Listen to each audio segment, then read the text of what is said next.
So we've got a couple slides that are words because I wanted to get a lot of this information out, and I think a lot of this we've already talked about.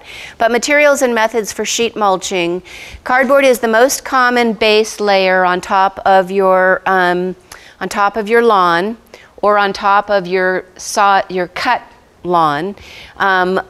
You want to overlap the pieces, and you want to take off anything that's not compostable, so tape or other things like that. One of the nice things about cardboard is that until all of us start doing it, there is cardboard that's typically available from, you know, like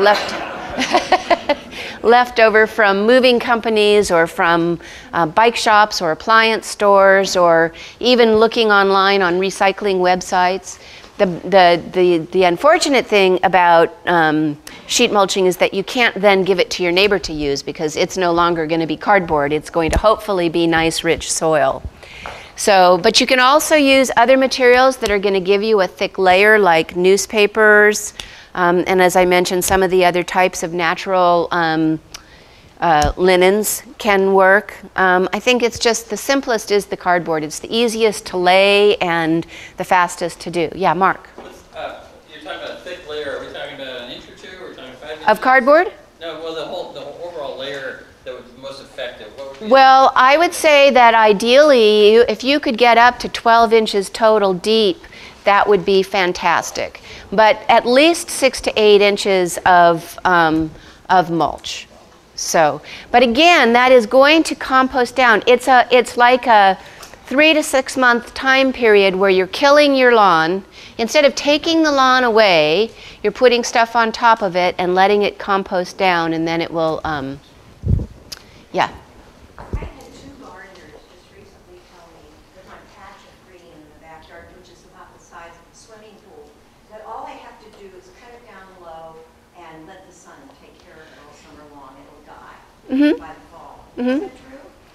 Well, that is probably true. I think that the time frame is just about the same as this, and then you're going to end up with, the question was, can she just cut her lawn low and not water it and let the sun do its work? And yes, you absolutely can. What you're going to end up with is a dry, parched bit of landscape that's going to take more water to get it ready for planting or whatever else you're going to be using it for.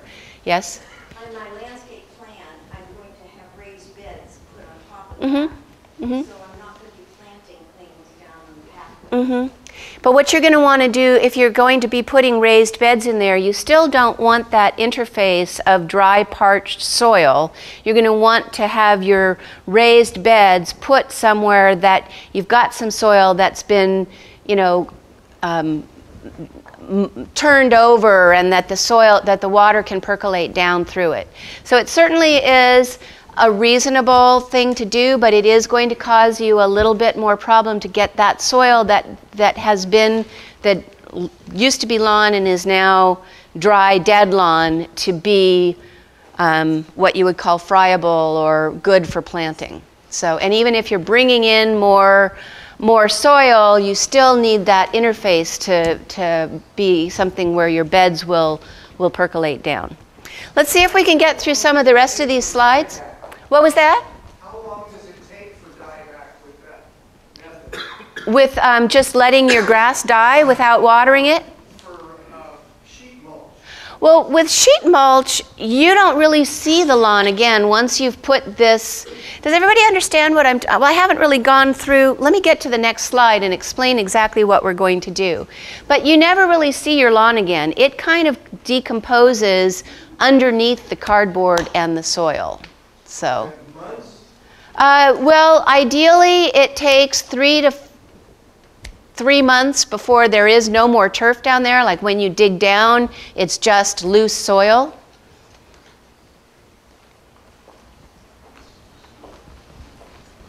So what are you going to do about the leaves and all the other debris that's going to fall? If you did that now, Yeah. you're going to have lots of stuff. Well, all of those natural landscape materials, he asked what happens with the leaves and the other things that fall on top of this. This is all part of composting. If you do any composting, you put in your leaves, you put in your small landscape materials. You never So, break the leaves again. Well, that's probably true. If you're going to be coming in and planting with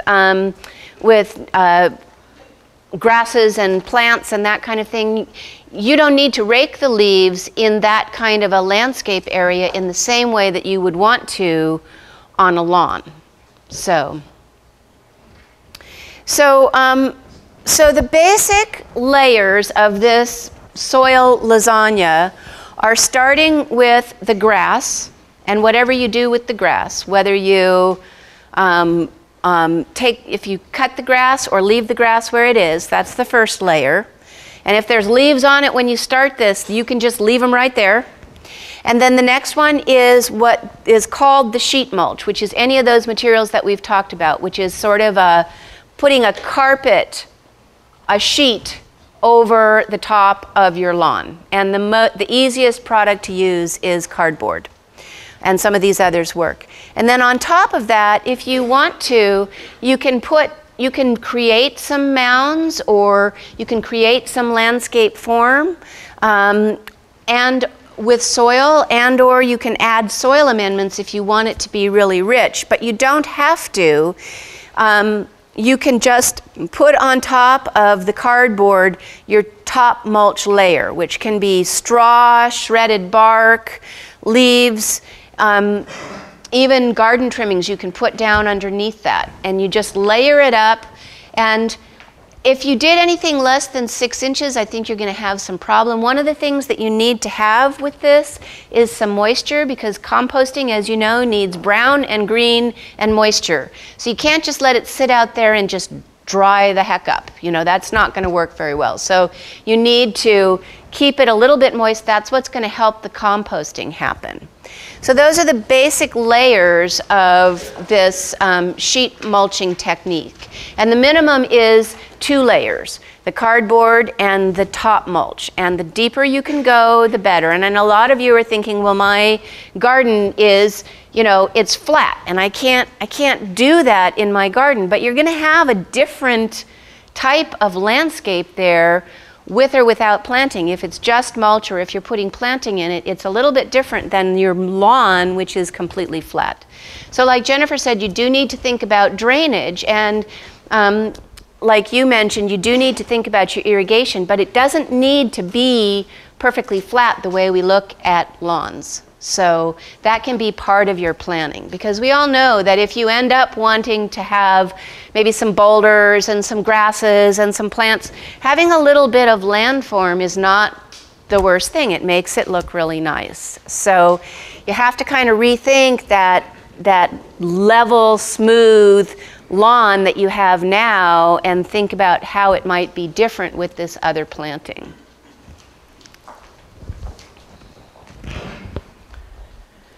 So I'm going to read through this pretty fast. It's not the tools and timing. The tools are whatever you need to do all of this. So you need to grab your cardboard and bring it over there.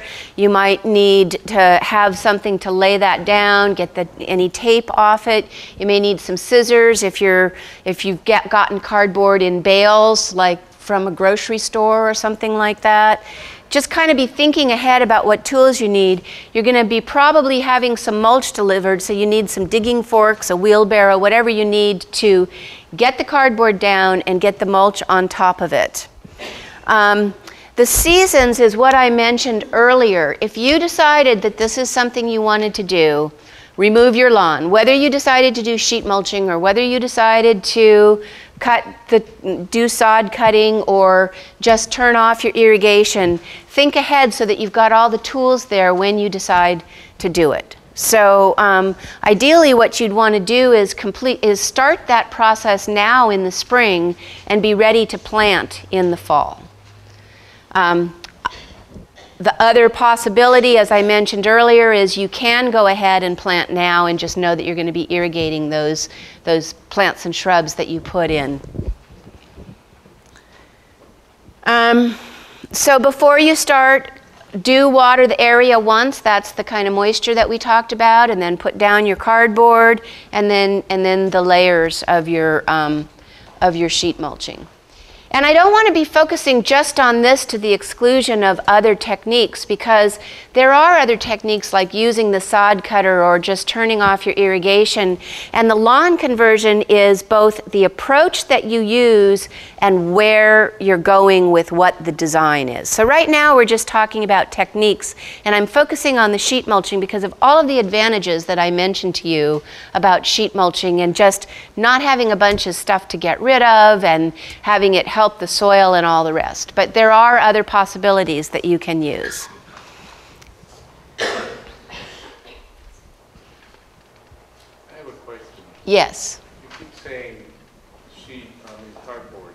Do you cut that cardboard small shredded No. pieces? No, and I'll show you a picture.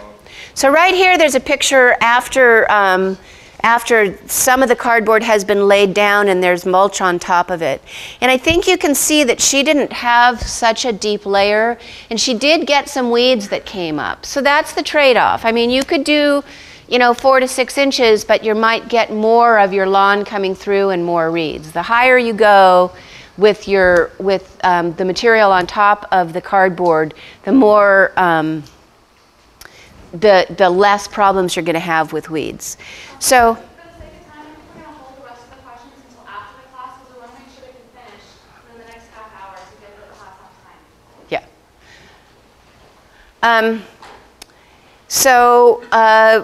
If you're going to be doing the sheet mulching, make sure you get your area measured off, you get your cardboard, you get the mulch and other materials you're going to put on top, and have everything ready to go. And I've given you some information about how to measure the area and how to calculate cubic yards of mulch.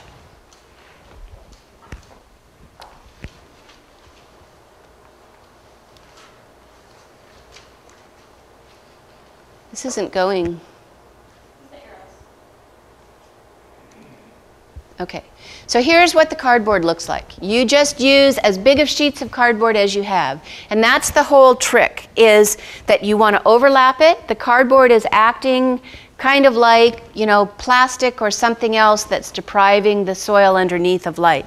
This is at my mom's house, and you can see that it looks like it's being put on top of soil, but that's the underside of the turf that she cut. And she just got it all completely laid out, overlapping. She went and gathered cardboard all over the place. And she's got some trees that she put in first, and so she's avoiding the area where there's some irrigation and some trees. And she has pop-ups, so she didn't have to worry so much about not having the mulch on top of the irrigation, because she could just feather it down around that. And then this is a different project, but he's laying some soil on, and you can see he's making some little mounds, and underneath that soil is the cardboard. So that's all covered with cardboard, and they laid out their stepping stones and put down the cardboard, and now they're putting the soil on top. And then on top of that soil, they're going to put mulch. Okay, so this again is my mom's yard, and that's the big pile of mulch that she had, and that's all the mulch laid on top of the cardboard. And this is her final plan. She's not doing anything else. She's not planting in it. She just wanted to reduce irrigation and have an area where she wasn't using the lawn, it wasn't active use, and so she just turned it into a mulched area that she can still go out on. It's kind of along the edge of her house, and she's going to have some trees in there. So it's going to be more like a little forest. And this is, we're flipping back and forth. This is back to the other project that you saw. Right above her head is the mound that her friend was creating. And now she's planting succulents and perennials in the turf the same time that she put the mulch and soil down. And after she gets the planting done, after she put down the cardboard mulch, the cardboard, and then the soil, now she's going to put bark mulch around the plants.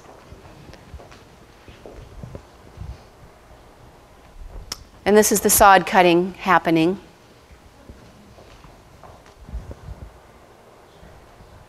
So this is the university project. You probably all remember LaRue. It had a lawn median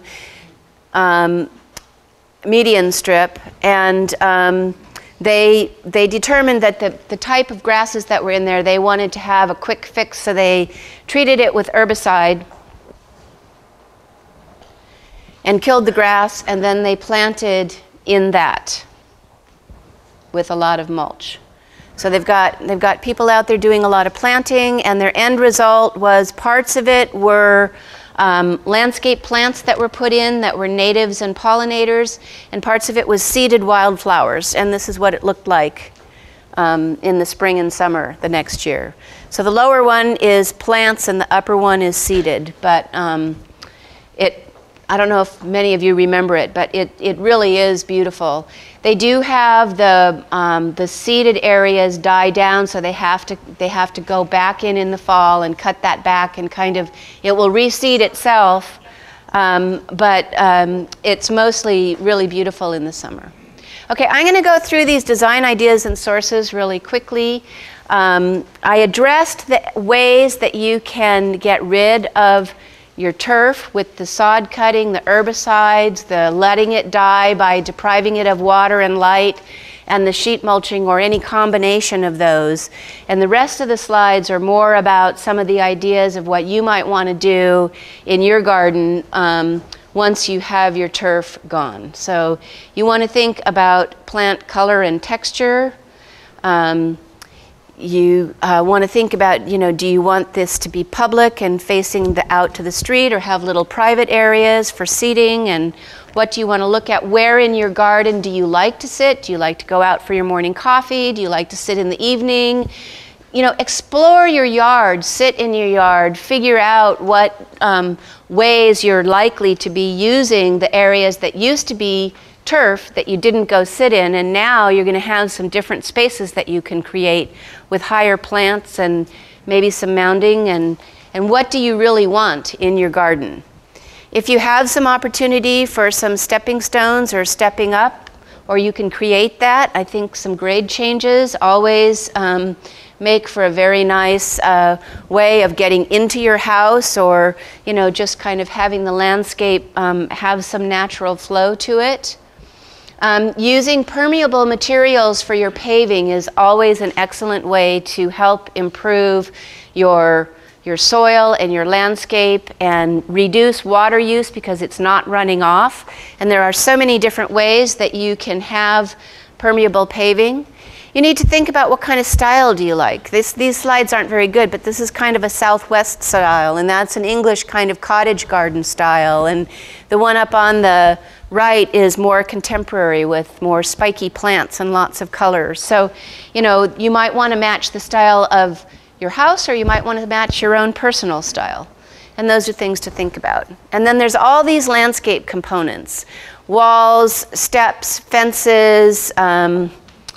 There's just so many different things you can do, and going online to House, or one of those sites that gives a lot of photographs, and collecting like a photo album of things that you like is a really great place to start, or cutting up Sunset Magazine and saying, I like this and I'd love to have that somewhere, and just kind of starting to get a portfolio of ideas that you like, and then thinking about how that can work in your garden is a really good way to go.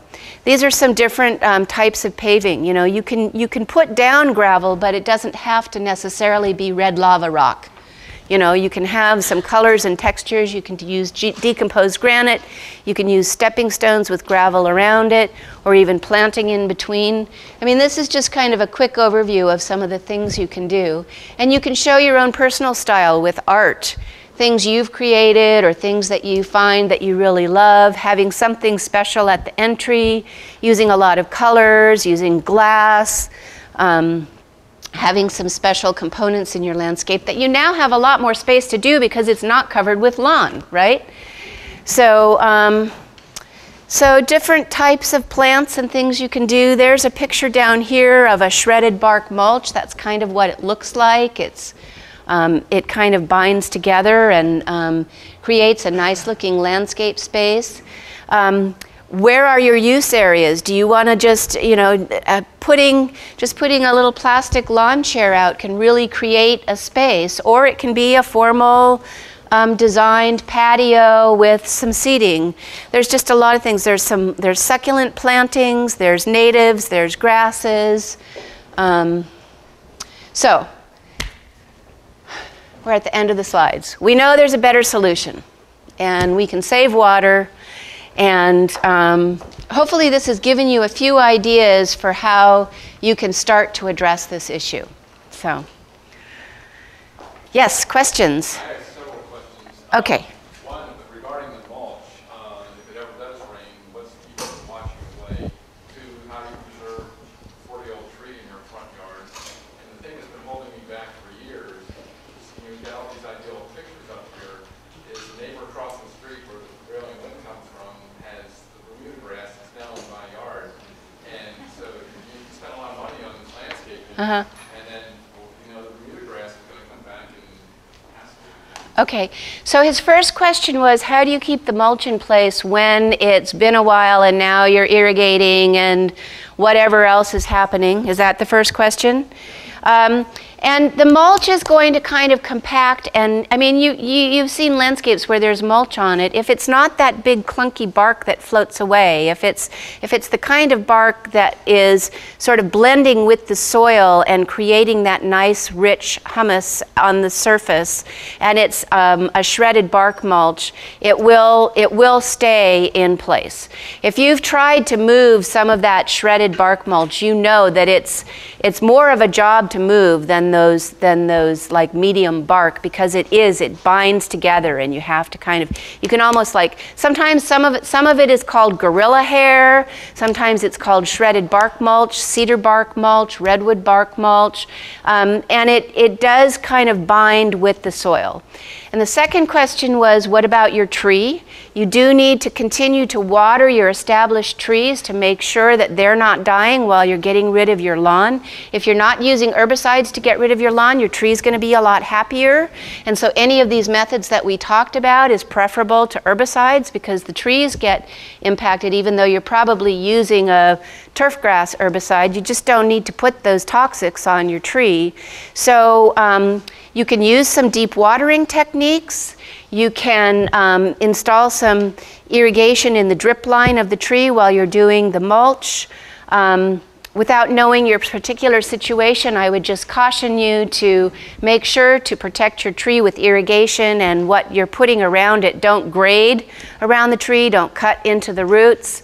And if you need, there are resources in town, like with Tree Davis and some of the other groups, that you can probably get some specific information or talk to a consultant. And the final question was, what about his neighbor who has a Bermuda grass farm, that he's worried that the seeds from their lovely landscape are going to drift into his?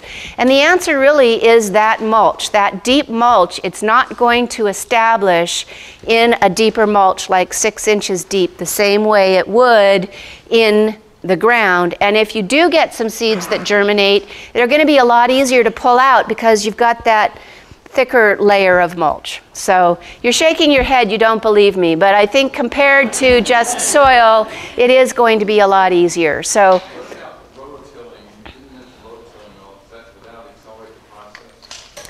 you can certainly rototill. That's kind of similar to taking the turf out. You could rototill the turf into the ground, and then you still need to think about what you put on top of it, because you're going to get turf coming back from rototilling.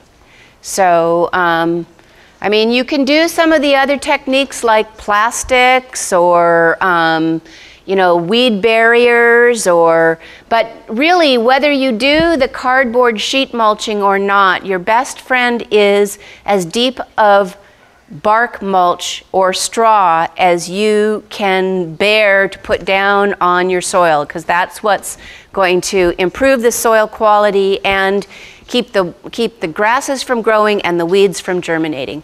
Let's get another question. Yeah. What if we have a limit on how long we can water? Say I've got drought-tolerant plants. My neighbor might have water hogs. So maybe I'm only watering 5 minutes per station, and she's watering a half an hour per station.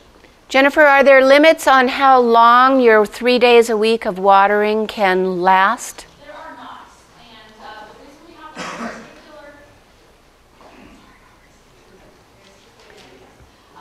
do not have any restrictions on how long you're allowed to water. It's only on by the days of the week. And the reason why we have those restrictions by the days of the week is because that is what is written into the city's water management plan. So we're following our city's water management plan. We're actually going to be updating that in the next year or so that we might see some changes. But we're following what the water board set up for us to do and our water management plan, and it doesn't specify, type of planting or how long you're irrigating. Just it goes down by the days of the week. But if you're watering too long, you're going to be getting runoff, and then your neighbors are going to be noticing that your water's running out into the street. So it's a little bit of a self-limiting thing. And if your soil is so great that it's soaking that up for an hour, then it's probably going into the aquifer. So as long as it's staying on the landscape. Yeah, here and then there. Two questions. You call it the lasagna method? Yes. I just thought that was kind of cool. What's that? Do you only put just one layer of cardboard, or do you put more than one? You only need to put one layer of cardboard. You do not need any further layers of cardboard. The purpose of the cardboard or whatever other material you use is to provide a solid surface through which light and air can't penetrate. The water does soak into the cardboard, it breaks it down a bit, but what the cardboard is doing is providing that surface that is going to kill off the lawn in a better way than the stopping watering or some of the other techniques that people mentioned, because it's going to be deprived of what it needs to grow. So, oak leaves. Oak leaves, I don't believe, are a problem. They're not, necessarily toxic the same way that some eucalyptus leaves and pine needles are. The oak leaves, if they're mixed... Well, what happens with the oak leaves is that they get so thick. But if you've got your grass and then you've got oak leaves on top of that and then you put the cardboard down, you've basically got green, brown, and then you can add the mulch on top, which kind of helps with the decomposition. So the oak leaves should not be a problem as part of this overall sheet mulching system, and you don't need to move them aside and put the cardboard down. You can just put the cardboard right on top of whatever organic materials you have in your lawn, your exposed soil from where the lawn died, your leaves, that kind of thing. I don't think you'd want like huge branches or things like that because they don't compost very well. So if you have a compost and you know what tends to compost, those are the things. So you can put down non-weedy grasses or other components either under or on top of the cardboard. One more. Okay. I don't really have any lawn left. It's all Bermuda grass and foxtail. Uh-huh.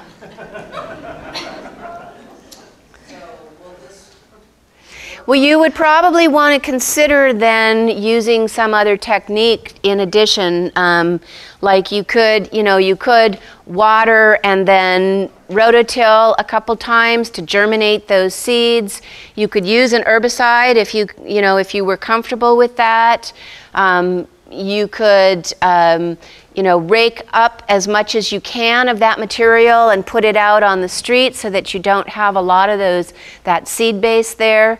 The best way to get rid of that seed base that you don't want is to germinate and then get rid of, germinate and then get rid of. And so if you did a couple cycles of that, then did your sheet mulching or one of the other techniques that we talked about, that should be helpful. The cardboard is going to help. The problem with the foxtails and other weed seeds is that they're not going to compost and biodegrade in the same way as other things. So when you do start moving your soil around to plant things, those seeds are still going to be in the soil profile and they will come up again. So, yes, question? Isn't there a method that you can just use plastic to superheat the lawn? That's what's called solarization, and you can do that, yes. But it requires the right season, very, very hot, Because you're not only killing, what you're trying to do with solarization is you're trying to kill not only the turf, but the seeds in the turf. And the idea is that you solarize with the plastic and then you take the plastic off and you just plant right there. So you're not getting that extra profile of really good soil. Yes. If you were to just black plastic it, Yes. so that you would superheat the soil and kill everything in the soil, then if you put a layer of rocks over that, Mm-hmm.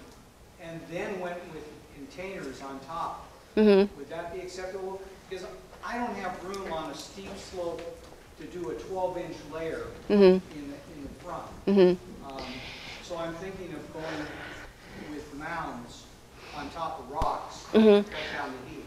So the question is using plastic to kill the turf and then do rock mulch on top. And I guess that there are, in my opinion, aesthetic ways to do that and less aesthetic ways to do that, and you'd have to determine whether that really works for you. I think that the problem with plastic to kill the lawn is that solarization is not that easy to do, and so you're still going to have weed seeds under there. You need some pretty specific environmental conditions and high heat at the right season with no water in order to make the solarization work. So what you're really doing is just putting plastic down under your rocks.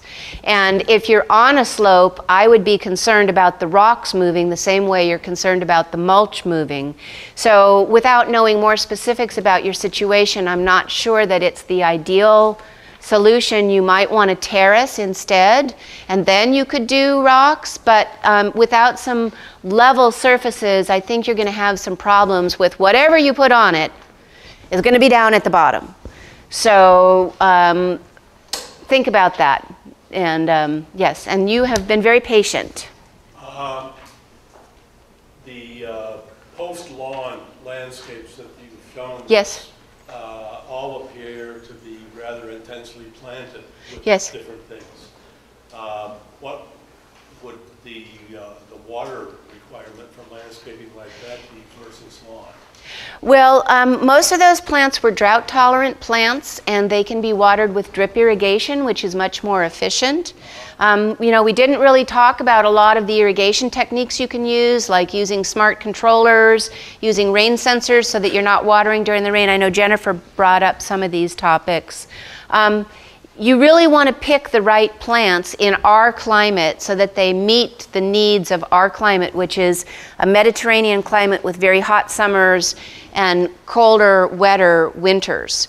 So all of the slides that I showed did use drought-tolerant Mediterranean type plants, but no plants, no matter how drought-tolerant they are or whether they're from the desert or whatever, are going to establish with no water whatsoever in the summer in Davis. Part two. Sorry, it's just not going to happen. Part two.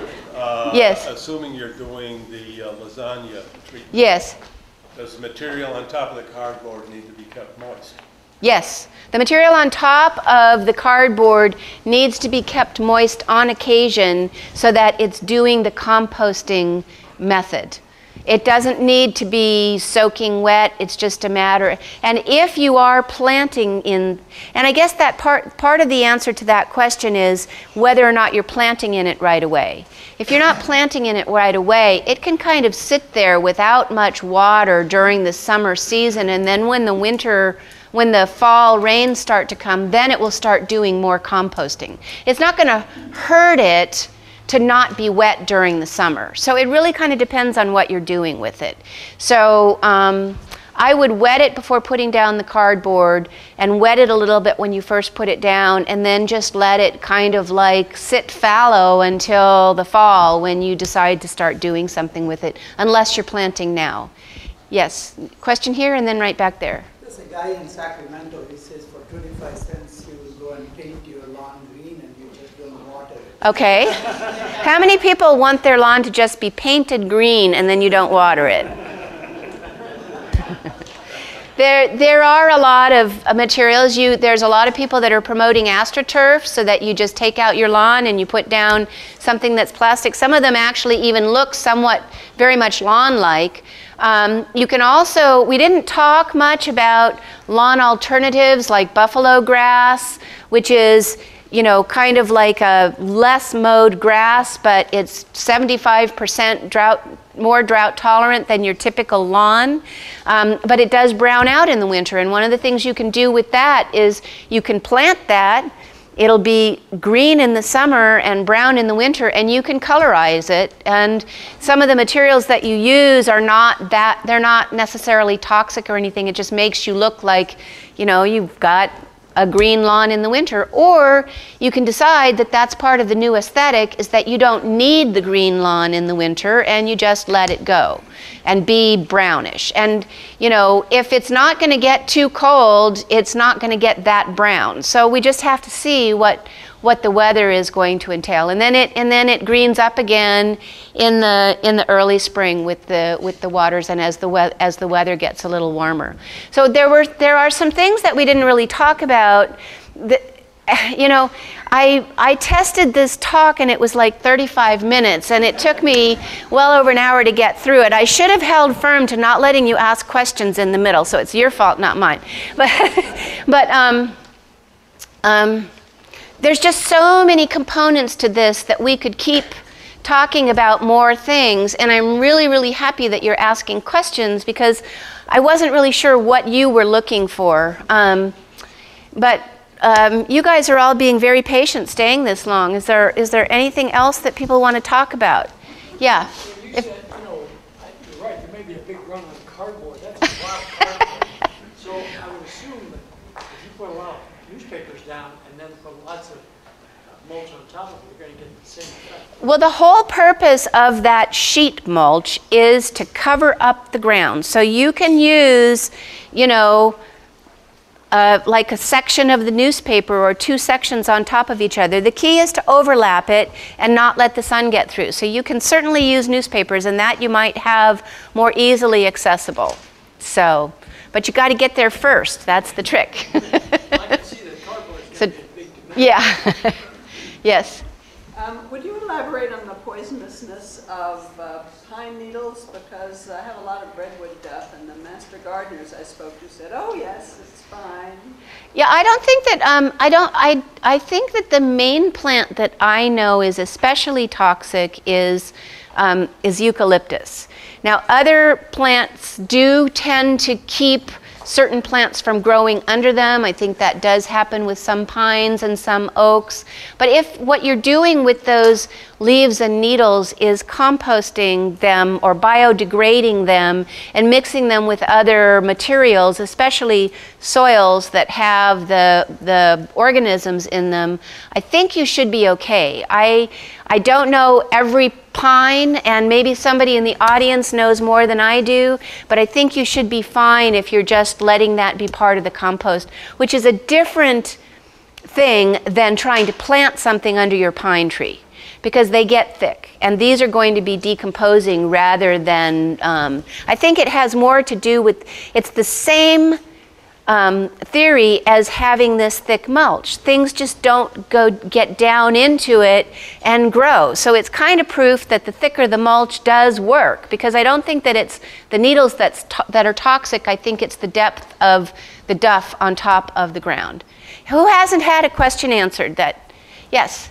Can we continue to use sprinkler system, not using drip line? Do we have to change to drip line? No, you do not have to change to drip line. That is not one of the requirements. It is a recommended component because you don't get as much overspray. But Jennifer, is that correct? There is no requirement to change to drip line for people's irrigation system. No, there is no requirement to change to drip irrigations. For new project developments, new projects that are coming online, there is a requirement, I believe, for installing some new water efficient irrigation systems, and that's not quite finalized yet. Yeah. Yeah. What we're using for new projects, especially larger projects, is we're using some subsurface irrigation, which is different than drip. We're using drip where possible, bubblers, trying to reduce the amount of spray. We're using smart controllers with evapotranspiration monitors so that you're watering when the soil needs water. We're using rain sensors and rain buckets so that when they get full, they tip over and you're not watering when it's raining. And then other things that we're doing in the city are using deficit irrigation, which means keeping the plants at kind of an almost like unhappy level, so they're not feeling lush and full. It's called deficit watering, as well as longer, slower irrigation, which are all things you can use in your own landscape. And I believe that when the irrigation people talk, they're gonna give you some really good techniques. And the reason that drip is so good is because you're getting water right immediately to the plant. The problems in Davis, as we all know, is because our water tends to have calciums and other components in it but the drip irrigation systems are improving, and so there's various ways of doing it, but you're not required to do that. Okay, question? If I were to use an herbicide, then how do you plant something after that? How long is the... Well, I'm not an expert on herbicides, but typically they do not travel very far, and they're targeted to kill certain types of, like, broadleaf grasses or that kind of thing. So you'd want to pick the one that works on that. And then people are concerned because they think it stays in the soil or different things like that. But if you pick the right one, and again, I'm no expert, but you can do that, and that will help. And you could even do that and then mulch on top of that. That's another possibility. Yes, question? At this point, the City Council is going to be addressing potential rebates, but we don't know what is going to happen, and we don't have any rebates at this point. But there are a lot of communities that do that, and it would be great if that was an option. Yeah. Are we done? Thank you guys. You guys were great.